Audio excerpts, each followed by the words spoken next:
Вы смотрите новости в прямом эфире. В студии Сергей Михедов. Здравствуйте. Коротко о темах. В Якутске создан ситуационный центр при городской ЕДДС. Якутяне могут сообщить о безнадзорных собаках. Школы для Якутска и пригорода. Правительство Якутии подписало соглашение о строительстве сразу нескольких образовательных учреждений. Спортивные достижения. Спортсмены из Нерюнгри приняли участие в открытом турнире Приморского края по бразильскому джиу-джитсу. В столице республики создан ситуационный центр при городской ЕДДС, через который якутяне могут сообщить о безнадзорных собаках. Кроме того, в мессенджере WhatsApp открыт чат-бот муниципального центра управления, куда можно направить фото и видеоинформацию о безнадзорных собаках с указанием адреса. На утро 30 декабря в Якутске сформировано 11 дополнительных бригад по отлову собак. Таким образом, их общее количество составляет 15 в составе 30 ловцов. Как сообщают сотрудники пункта передержки, 2 бригады с 4 утра работают и в районе Агату. Однако по состоянию на 11 часов выловить агрессивную стаю не удалось. По данным оперштаба Якутска, по отлову безнадзорных собак за прошедшие сутки отловлено 35 животных, в том числе 4 в автодорожном округе. Какова сейчас ситуация со стаей в районе Агат? Сейчас здесь собаки уже не бегают, потому что здесь машины, очень много машин и людей проходит. Поэтому у них несколько лежанок может быть. Они пока убежали на вторую, на третью лежанку. Вот как здесь утихнет, машин не будет, они сюда обязательно придут, потому что у них здесь основная лежанка, здесь сено есть. И как все утихнет, мы надеемся их всех отсюда отводить. Далее смотрите брифинг оперативного штаба по эпидобстановке в регионе. Узнаем, сколько человек заразились коронавирусом за минувшие сутки и мерах против инфекции. Ольга Валерьевна, здравствуйте. Расскажите о текущей эпидситуации в нашем регионе. Добрый день, уважаемые жители Республики Саха-Якутия. На настоящий момент мы проводим итоговый брифинг по результатам 2021 года. По результатам 2021 года выявлено 75 954 случая заболевания новой коронавирусной инфекцией, из которых 20% заболевшие дети. 96% заболевших являются невакцинированными. На настоящий момент из всех заболевших у нас выздоровело 72 358 человек, что составляет 95,3%. На лечении в стационарах получают лечение 574 пациента. Это на настоящий момент в состоянии средней тяжести 502 человека. У нас уменьшается количество наших жителей республики, находящихся в тяжелом состоянии. Их 60 сегодня пациентов, из них 58 пациентов являются непривитыми гражданами. В отделениях реанимации наши врачи борются за жизнь 12 крайне тяжелых больных. Уважаемые жители Республики Саха-Якутия, на ежедневном контроле у нас остаются районы Нерюнгринский, Сунтарский, Среднеколымский и Верхоянский. В целом необходимо обратить внимание, что за год жители республики, за что им благодарны, мы все справились с необходимостью заботиться о своем здоровье через процедуру вакцинации. Так, первым компонентом в республике привито 73% взрослого населения. Это привито 525 245 человек. Необходимо обратить внимание, что вакцинация явилась единственным способом защиты граждан от новой коронавирусной инфекции совместно с теми мерами оперативного характера в виде ограничительных мер, социальной дистанции, ношения масок и, соответственно, в целом тех, которых мы с вами соблюдали в течение года. Безусловно, от имени оперативного штаба я хочу поблагодарить всех жителей Республики Саха-Якутия за терпение, за понимание и за совместную борьбу с оперштабом с новой коронавирусной инфекцией. Сегодня необходимо обратить внимание на два момента, которые нас ждут в текущем 2022 году. Они прежде всего связаны с тем, что, соответственно, новый штамм коронавируса уже на настоящий момент начинает появляться и в Российской Федерации. Для него характерно соответствующее более быстрое распространение заболевания. Поэтому все сегодня учреждения здравоохранения, управления службы Роспотребнадзора приведены в режим повышенной готовности для принятия большего количества людей при возможном заражении. Основной акцент хотелось бы сегодня сделать и обратить внимание на тех, кто на настоящий момент выезжает из Якутска и будет возвращаться из Якутии, и будет возвращаться после, соответственно, праздников новогодних, чтобы следили за состоянием своего здоровья и при первых недомоганиях обращались за медицинской помощью. Уважаемые жители Республики Саха-Якутия, сегодня учреждения здравоохранения, как и медики Якутии, обращают ваше внимание на то, что, конечно же, никому не хочется оказаться в новогоднюю ночь в больнице. Но при этом, конечно, любое легкое недомогание всегда воспринимается как лишь бы пережить новогоднюю ночь, и, соответственно, все пройдет. В связи с тем, что заболевание сегодня существует, оно является достаточно коварным, так как оно развивается очень быстро. Обращаем ваше внимание на необходимость вызова врача. Все медицинские организации работают в режиме повышенной готовности.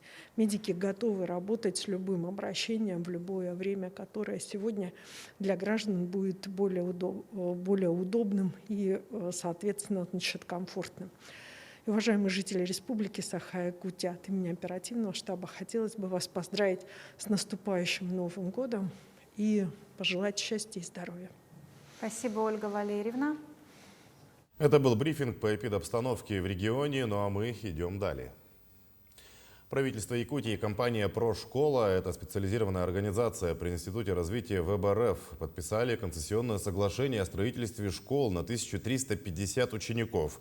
Школы построят в микрорайоне ДСК Якутска на 990 мест, а также в Жатае на 360 мест. Строительство образовательных учреждений начнется в следующем году и будет завершено в конце 2023 года. На софинансирование выделят федеральную субсидию – это 2 миллиарда 300 тысяч рублей. В январе стороны подпишут соглашение о строительстве коррекционной школы номер 4 в Якутске на 180 мест по улице Пирогова. Ключевым финансовым партнером выступит Сбербанк. Кроме того, по итогам 3 конкурсов Минпросвещения России в Якутске и пригородах будет построено 9 школ с участием ВЭБ РФ. В следующем году в республике планируется ввести 18 школ, в том числе 6 в городе Якутске. Из них 3 по линии ВЭБ-РФ, с которой мы сегодня заключили соглашение, с Прошколой. Капитальный грант софинансируется за счет федерального бюджета. И также уникальность проекта в том, что софинансируются и выплаты концедента. Это первый опыт в целом Российской Федерации, когда из федерального бюджета нагрузка распределяется равномерно между региональным бюджетом и федеральным бюджетом. Отметим, что Якутия первая из регионов России заключила концессионное соглашение по результатам 2 конкурсных отборов нацпроекта образования по созданию дополнительных мест в общеобразовательных учреждениях при участии госкорпорации развития ВЭБ РФ. На конкурс было подано 250 заявок от 51 региона, из них одобрено 186 заявок. В Якутии растет количество самозанятых. На сегодняшний день в налоговой службе зарегистрировано 15 тысяч самозанятых граждан. Для развития их работы предусматривается государственная поддержка. Так, в этом году 21 самозанятый получил микрозайм в общей сумме 9 миллионов 800 тысяч рублей. Также самозанятые для развития своего дела могут получить субсидию. Денежная поддержка выдается по 5 направлениям, например, на развитие местной продукции, туризма, на возмещение уплаченных налогов и другое.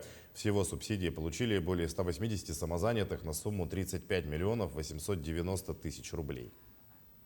В этом году оказано 2300 консультаций самозанятым гражданам по всей республике. Наши работники представлены практически во всех улусах республики и в городе Якутске.